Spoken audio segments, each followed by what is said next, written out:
Hello, my name is Sydney, and today I am here to talk about kind of like, I guess, creative depression. Depression is a bit strong of a word, but maybe it's not. Not to say that I have depression, because I don't, but you know, sometimes as a creative person, I feel depressed, at least for a few days at a time, if I'm not being productive enough with my creativity. So I just want to talk a little bit about that today, and I think a lot of other writers or even creative people out there can also relate, because I think this is something that a lot of us go through, which unfortunately is sort of an occupational hazard.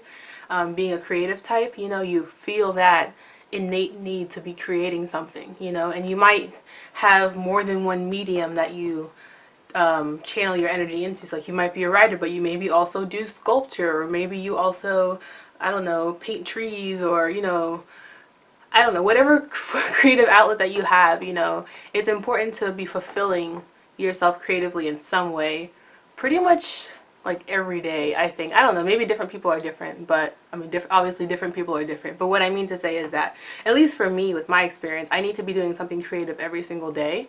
And it's very easy to fall out of that. It's very easy to feel, I guess, creatively depressed if I even just miss one day. Then it's almost like it gets the ball rolling. Suddenly I miss a second day and the third day. And it's not that I don't try to be creative, it's just that when I do try, nothing really comes out of it. So that's how I've kind of been feeling for the better part of the summer, like maybe since July, the beginning of July. Actually, no, I think it started, so like I mentioned in previous videos, I finished writing the first draft of my book, Project Pitchfork, in the beginning of June, and then I immediately jumped into editing. And in the process of trying to figure out what my editing process is, I kind of fell apart a little bit, in that, you know, it's like only once before have I ever gotten to the editing stage. So it's still something that I'm working with, still something that I'm trying to figure out how best to go about. So in that, it's very easy for me to feel kind of down, I guess, because, you know, once I've written my story, like, let me tell you, I had a great April and May, like all the way from like maybe Thanksgiving up until May when I finished the draft, or the early June when I finished the draft. I was doing great. Even though I had school, I was always dedicating time to writing. I was setting monthly goals, and that made me feel really productive. Even if for a couple of days I couldn't write because maybe I had other obligations, it still made me feel super productive to know that so far I'd written a lot of words. So far I'd spent so much time writing. But once I finished that draft, that just ended. There wasn't much that I could look forward to now that the draft was written.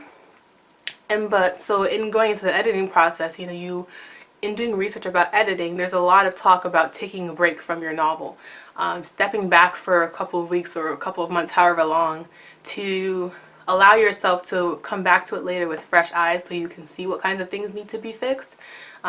So in that sort of stepping back, which I didn't really do a whole lot of, I've been very intermittent. I kind of jumped right into editing, and that didn't work out, so I took a step back to try to figure out, okay, what do I do next? And I tried something else pretty much right away, and it was just me doing a lot of trial and error, but I don't know, it just didn't work out. It wasn't until, a couple days ago, where I realized exactly how I need to take a break on that story, and for how long. So since I decided that with Project Pitchfork, instead of trying to continue the editing process, I decided to take the month of August off from that book, and I'll try to come back to that in September. And in the meantime, I'm switching over to Project Stormcloud, which I've been wanting to do for probably since March. I've been wanting to work on Project Stormcloud since about March, but at that point I was still editing, and I'm not the type of person where I can divide my energy between two different stories within the same day, or even like within the same week.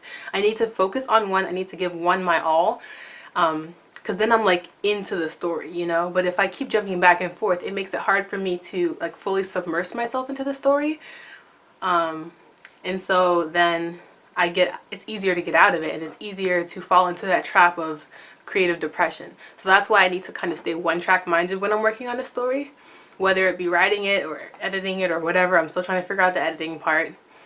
But yeah, so since I wanted to start working on Project Stormcloud, I wasn't able to until But in the back of my mind, like if I wasn't really doing anything at the moment, or if I just thought of an idea, because now even working on Project Pitchfork, I was still thinking about Project Stormcloud like a lot. So while I didn't allow myself to really do a whole lot about it, that kind of, it just made me want to work on the other story a lot more. In the back of thinking about it, I did write down some ideas, and that's when I started to do a lot more of my world building with Project Stormcloud.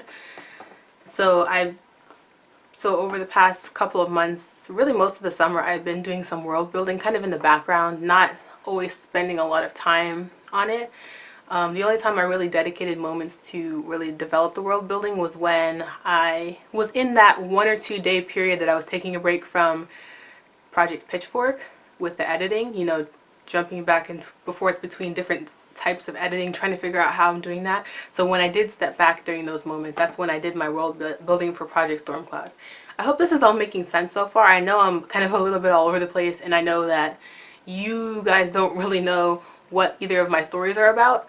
So, and I don't want to give any details away from that right now, but so all of that is to say that right now I'm starting to get out of my kind of creative funk. So right now, for the month of August, like I said, I'm taking a break from my editing of Project Pitchfork, and I've now started writing the first few words of Project Stormcloud. So Project Stormcloud is the first story that I ever thought of that I started to feel very seriously about. I mentioned before that I came up with this idea for the story in 2009, and ever since it has gone through so many different kind of rebirths. I've changed the main character like 4 or 5 times, and it's kind of been the same person, but I've changed their name, I've changed details about them till they've become like more evolved to the character that she is now. And the character who she is now is very much a self-insert, and that's sort of intentional but sort of not intentional. It kind of was just like, because you know, sometimes when you as a writer, when you create characters, they sort of take on a personality of their own. And this main character, who it is now, sort of developed into someone whose personality was very similar to me. So she's a very, and I guess I should say, we are very shy people, introverted, not fans of confrontation in any form, whether it's initiating it or whether it's being confronted by anybody else. Putting ourselves out of our comfort zone is not huge on our list of priorities. So things like that, like very reserved, kind of keep to yourself, kind of not much of a talker in social situations. So like I'm usually the person I'm almost kind of like a wallflower in a lot of social situations, because I want to say things to people but I don't know how to go about it, or just like my mind goes blank and I really just don't know what to say. So, and she's like that in a way. And so I realized so Project Stormcloud, I started writing this version of the story. The first time I wrote this first draft was back in March of 2016, and I wrote it up until August of 2016. And during that draft of it, I realized that this main character is like me in a way that she needs to be like me, because, you know, as a person you go through changes, like even just like in your mental state you kind of grow as a person. And I really needed to write this story with this main character because she was helping me grow as a person, me to become more confident. And I'm still very shy and reserved, and I'm still very much all these things, but I'm not quite as much as I was a year ago. And so writing her character, writing the draft with her as the main character, was a very therapeutic process. You know, instead of going to a therapist, I was kind of living through my main character and the situations that she's in. And in her introspective moments, you know, I'm kind of thinking through who I am as a person as well. So it was a very kind of symbiotic relationship where, you know, I'm helping her, she's helping me. So her being the main character was something I really needed to do. And it's kind of funny how even after 8 years of writing this general world, how it ended up kind of being where it is now. So right now I'm starting the draft again.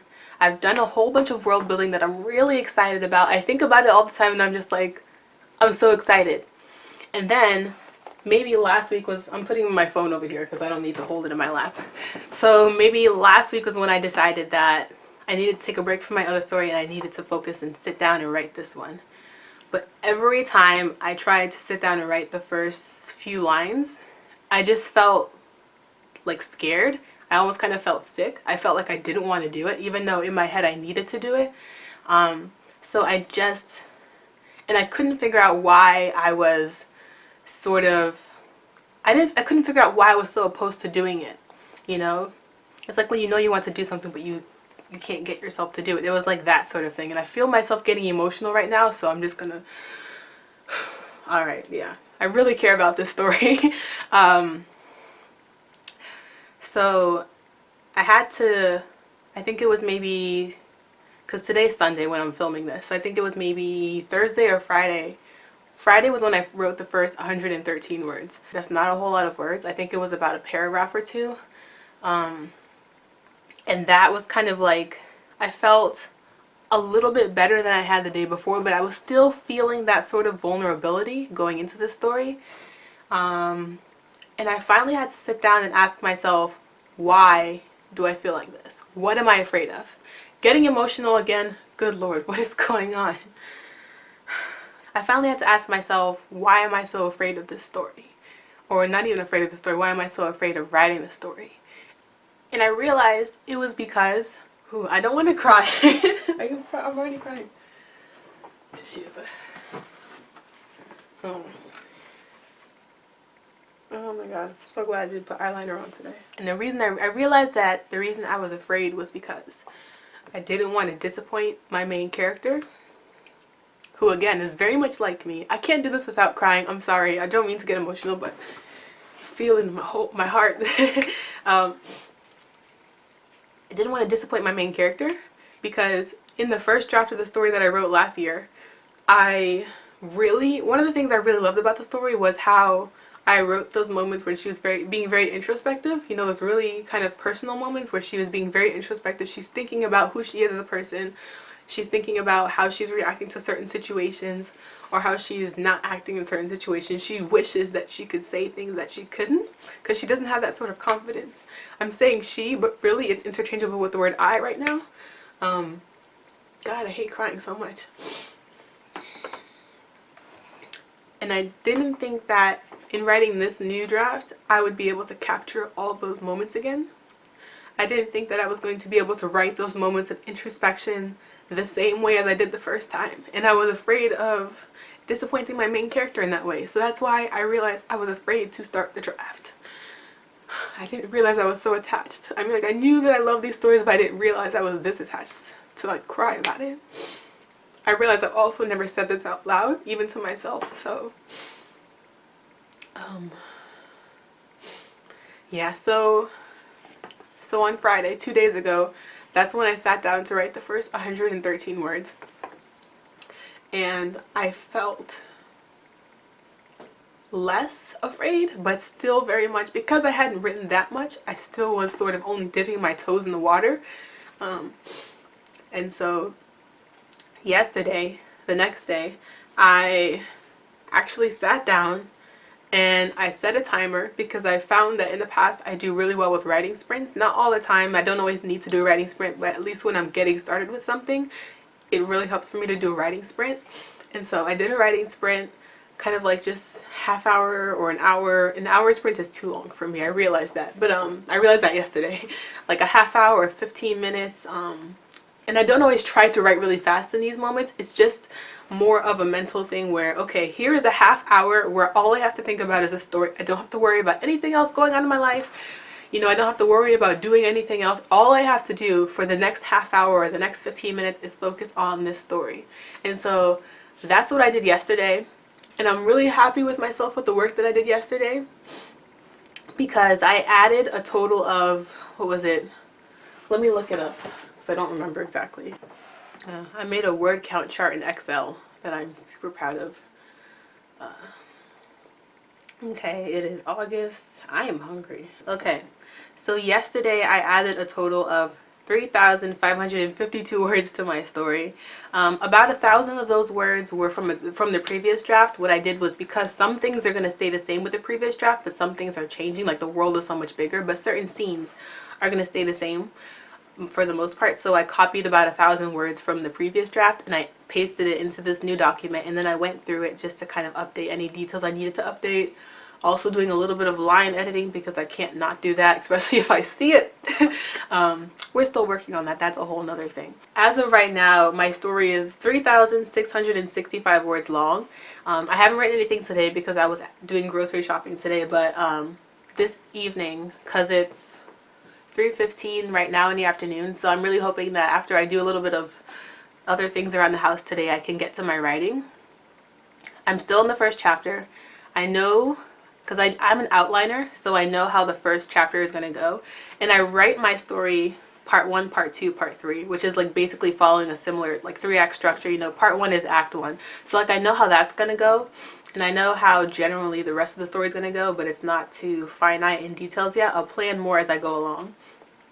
But my goal basically is that part 1 is very short. It's probably going to be like 4 or 5 chapters long, which is probably going to be around 10,000 words. Maybe more, because it seems like the first chapter is already 3,600 words. But basically my goal is that by next Tuesday or Wednesday, which is 2 or 3 days from now, I'm hoping to finish part 1. So I'm hoping to get these first 10 to 15,000 words down, the first 4 or 5 chapters down. And then after that, I'm going to do a little bit more planning of my plot points for part 2. So all this is to say that I feel like I'm getting out of this creative depression, which is really great. As I was driving around today, I realized that productivity in creativity is a very cyclical kind of thing. Once you give sometimes if you're not feeling productive or creative, really what you need to do is just sit down and do something. You may have to spend the first day or two forcing yourself to be creative, which sounds sort of counterintuitive because creativity, you shouldn't have to force yourself, but sometimes when you get out of it, you do need to force yourself. I need to force myself when that happens. And so if you force yourself to be creative, productive those first couple of days, you might find that it's a little bit easier. That ball starts to get rolling, where now you're actually looking forward to those moments where you can be creative and you no longer have to force yourself. You just sit down and it comes a bit more naturally. You also have to learn not to put so much pressure on yourself. Sometimes if you're just not sure what to do, I don't know if this will make sense, but like sometimes I have moments where I know what I need to do, but I don't know how to do it. So in those moments, you might have to take a day or two to not do anything, so that way you can have a bit of a clearer mind going into it. In order to get to those days where you're just like so excited and so productive to write, I have to like just make myself do it the first day or two. And then I felt yesterday when I was adding all those, when I was writing, I felt sort of something unlock in my head where I just felt like the pressure sort of just faded away. Or it's still there, but it's like starting to fade away as my interest, as my desire to write this actually starts to come back. You know, it's like the desire goes up and then the pressure goes down. So yeah, but it's a cyclical thing, you know. If you start to do it, you'll find that ball starts rolling. Same kind of the other way around, where if you start to get out of it, the ball, then you know, the next day the ball starts rolling kind of backwards, you know. So just, yeah, I hope all of that made sense. This video got way more emotional than I thought it was going to be. I didn't think it was really going to be emotional at all, but you know, stuff happens. I'm really passionate about this story. I've been working on it for long enough, and I'm always just kind of feeling like I finished a draft or something, and then I realize, no, it needs more. So then I take some time to think about it, and then I come back to it a long time later. And so in that, it feels like that I'm not really getting anything done. But I know that with each draft or with each, you know, whatever, it gets a little bit closer to where it needs to be. And I'm not the type of person where I need to write this draft now so I can publish and be a bestseller. Like, it's not like that. I really need to write this story for me.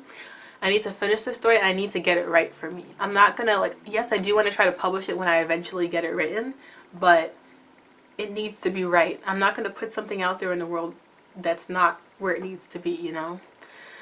So yeah, thank you guys so much for watching this video. I hope you enjoyed me kind of rambling on about, you know, this whole creative funk that I've been in and trying to get out of it, and just learning a little bit more about, I guess, me and my story. Down in the comments, just let me know if you ever had moments like this where you feel kind of creatively defunct where you can't do anything even if you want to. And if you have any advice in getting out of it, you know, I've told you my advice. So if you guys have any, just let me know down below. Again, thank you so much for watching. Give this video a like, hit subscribe, and I will see you in the next one. Bye.